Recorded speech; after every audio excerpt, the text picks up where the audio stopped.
We're back now with our all-star panel. We always have an all-star panel, but these are stars. Stephanie Cutter was top advisor to the president, both on his campaign and in the White House. Before that, she was on the Kerry campaign. She's now a Democratic strategist, a CNN contributor. Mark Halperin is the managing editor of Bloomberg Politics, and we're joined by CBS News congressional correspondent Nancy Cordes and Michael Gerson, Washington Post columnist, former member of the George W. Bush administration. Well, so let's start with Mitt Romney. He was telling everybody that he was not going to run again. I said way back there, the one thing I've gotten right lately, and it's still right, he's now thinking about running. Now he's looking to jump back in. Mark, what do you think? What changed his mind? It's a wide open field. He has a chance to get elected president, and he doesn't want to give up the opportunity, not because he lusts for power, but because he thinks he'd be the best president. He thinks increasingly, as he did 4 years ago, that he's got the best chance to beat the Democratic nominee. I think a lot of the reason he thinks he lost last time was it's hard to beat an incumbent president who doesn't have a challenge. Mm-hmm. And on Friday night, Nancy and I were both there, he gave a message that was different than last time. He talked about his Mormon faith, and he talked about an empowerment agenda that sounds a lot like Jeb Bush and Paul Ryan. And I think he'd like to give it another try. He's not deterred by, they know they had a bad week of press, but he's not deterred by the pundits or a few editorials. What he sees is the polls, like the new CBS poll, that shows more Republicans and conservatives would like him to run than anybody else. I think he'll do it. All right, and let's just take a look at that poll again. We talked about it a while ago when we were talking to Marco Rubio. It shows that 59% of the Republicans we surveyed want Mitt Romney to run again. Right behind him is Jeb Bush at about 50%. But Nancy, you were out in San Diego at this big Republican gathering. What kind of a reception did he get out there? You know, I think it really ran the gamut from folks who say, hey, the more the merrier, he should jump in. People really admire and respect Mitt Romney in this party, especially after how hard he worked to get folks elected in the midterms. And so there's a lot of affection for him. On the other hand, there are many who feel that he has such a huge advantage in fundraising, but at the end of the day might not be the best messenger if the argument that the party wants to make going up against Hillary Clinton is that it's time for a new generation of leaders. Well, Mark was just saying, he talked in this speech out there about his Mormon faith. Mike Gerson, that was something he didn't like to talk about very much the last go-round. Do you think he's going to run, if he does run, a different kind of campaign here? Well, he's certainly signaling he wants to. My concern, I think the concern of a lot of Republicans, is the problems he has are not problems he can solve. He's not a particularly good candidate as far as political skills. That's hard to solve. He also is a symbol or representative of stereotypes of the Republican Party.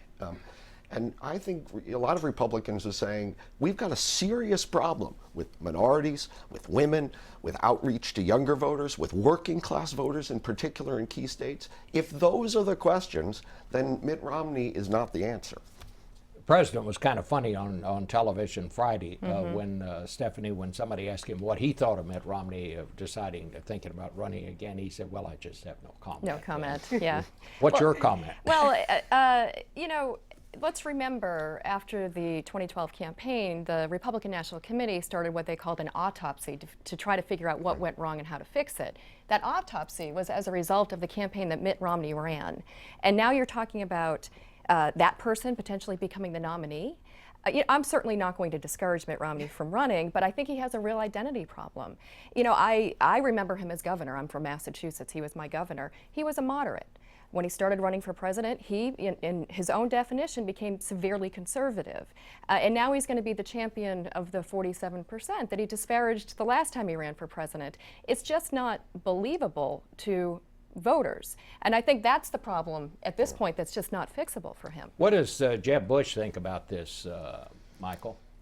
Well, I think there is a primary for establishment support. And Jeb Bush right now is setting the pace for that primary. He's forcing other people, Romney, Christie in particular, to act and to react in this. He's running the best pre-campaign of all the candidates. He's been transparent, letting out his emails and tax material. He's been nimble. He's used social media. He's showing, I'm in this for real, and forcing the rest of the field to react. And, you know, so I think that obviously concerned Romney enough that he made his hint that he was going to run at a meeting of major donors in New York in a Park Avenue apartment, okay, which is not where you'd necessarily pick to make such an I'm beginning to think Michael may not be among the first to sign on to a Romney campaign. He's a good man, but a serious challenge. Let me you mentioned Chris Christie. Let me just call up something else from this poll. 29% of Republicans told us that they want Chris Christie to run, but 44% said they did not want him to run for president. Among independents, it's 22% who say he should run and 40% who say he should not run. I thought this was one of the most interesting things in the poll. As I've been calling Republicans to react to the Romney news, how it affects Jeb Bush, how it affects Christie, I've been struck by the number of serious, experienced Republican office holders and strategists who say Christie cannot be the nominee.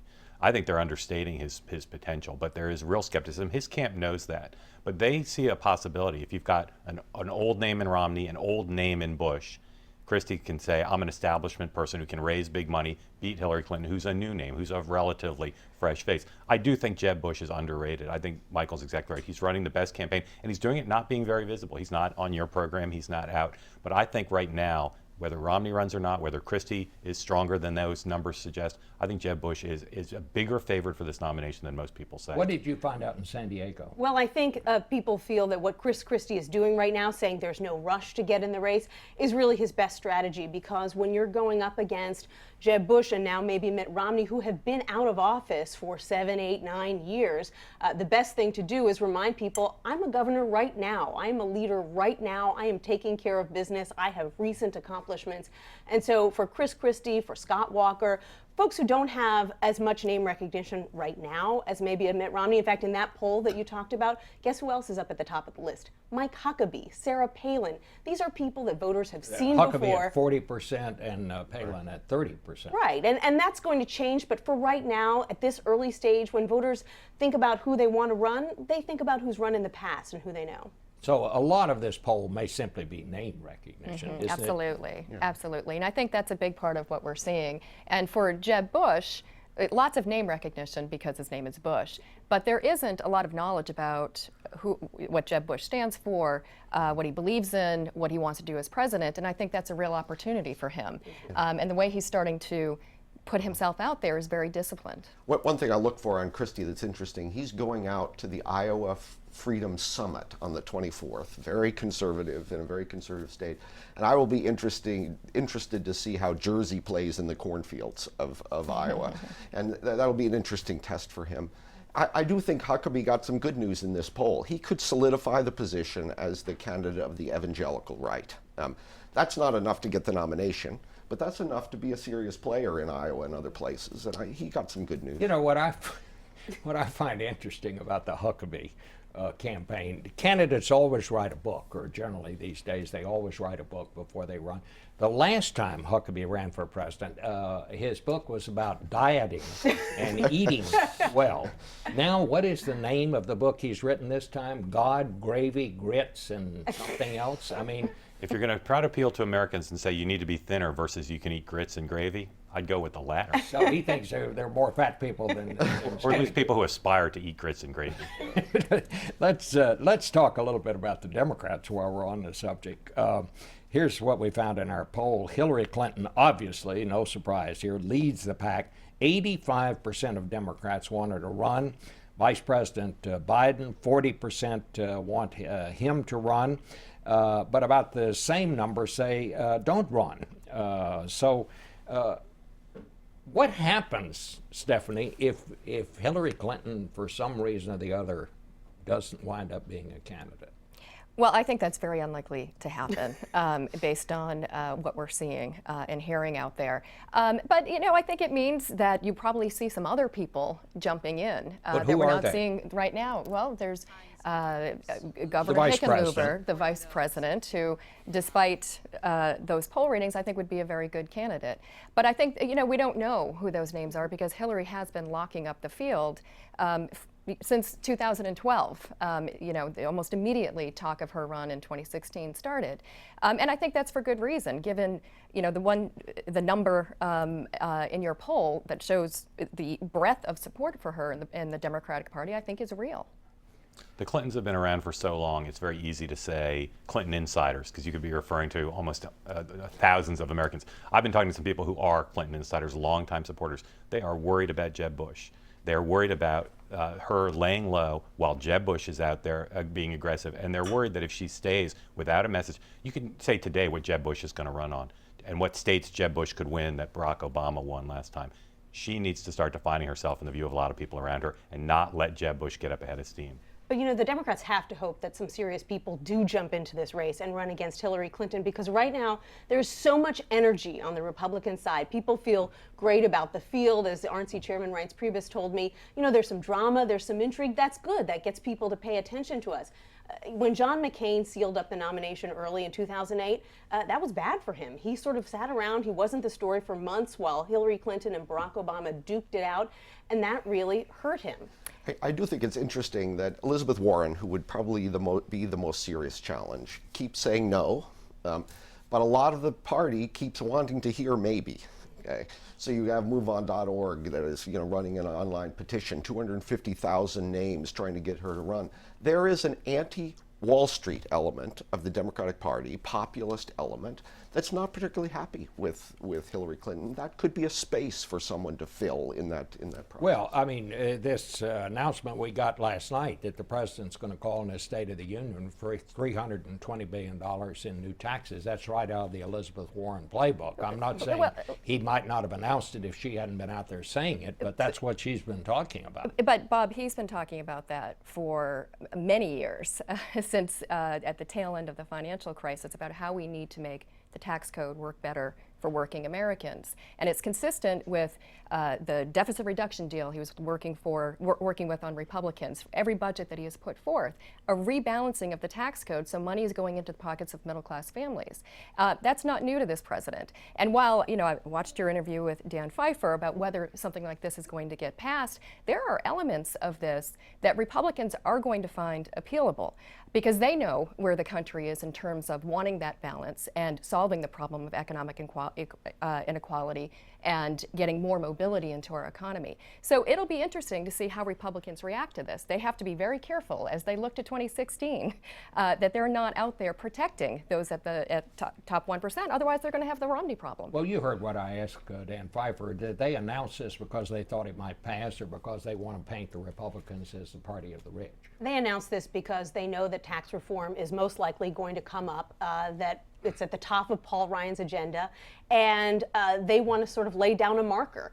They want to be in on that negotiation. They know that the Republicans want to lower taxes for everyone, so they're sort of staking out their territory now. They do not expect that a Congress that's controlled entirely by Republicans now is going to say, great idea, let's raise taxes. Look, this proposal is very well poll tested, right? There are things in here basically saying tax banks and tax the wealthiest people more to pay for more college opportunity and to pay for more help working families and couples with kids. That's going to be very popular. And as Dan pointed out, it's true. Some of the proposals are taken from Republican proposals. The former chairman of the Ways and Means Committee proposed a kind of thing of taxing wealthy financial institutions. The president has a choice, though, I think. Does he simply put that out there and have that political fight to tee up 2016? Or does he and his staff work with Republicans to say, let's do tax reform? Republicans are not going to raise the capital gains tax, but they might go for the tax on financial institutions. They might go for an expanded income tax credit. Let's talk about the Supreme Court. They say they are going to finally rule on gay marriage. What happens here? Does this, if they rule that it's okay, does this take this issue totally off the table in the next election? I think most Republicans in the field are actively looking for ways not to talk about this issue. The Supreme Court decision of June of this year would probably, for those Republicans at least, the non-Huckabee kind of wing of the party, would probably be a good thing. It would essentially, we're going to respect the law of the land. It's a settled issue, but we're going to be concerned about religious liberty and the free expression for religious institutions, and we'll complain about the overreach of courts. But there won't be a big debate on this issue. It's not abortion in the Republican Party. There are a lot of people who don't want to talk about this issue. But I think it's going to be an issue no matter how the Supreme Court rules. You know, it doesn't take the issue off the table any more than Roe versus Wade took abortion off the table. We're still talking about it decades later. And I think you're right that there are some Republicans who don't want to have to talk about this on the campaign trail, but are going to be forced to because it's going to be in the news. I think the exact opposite. It won't be an issue either way. You don't think it'll be an issue? No, because public opinion has moved so far. Whatever the court rules, with the exception of Rick Santorum, Mike Huckabee, and a few others, Republicans just don't want to talk about it. They will alienate younger voters for a generation if they keep talking about an issue where public opinion has changed. As strong as they might feel about it personally and morally, whatever the court rules. The most dangerous thing in the world is to try to predict what any court is going to do. Right. Does anybody want to predict what's going to happen here? Six votes, even Justice Roberts, I think, will join the majority, and they'll legalize gay marriage. They'll legalize gay marriage. All right. Well, it's great to have all of you here, and we certainly have plenty to talk about, and there will be more. We'll be right back.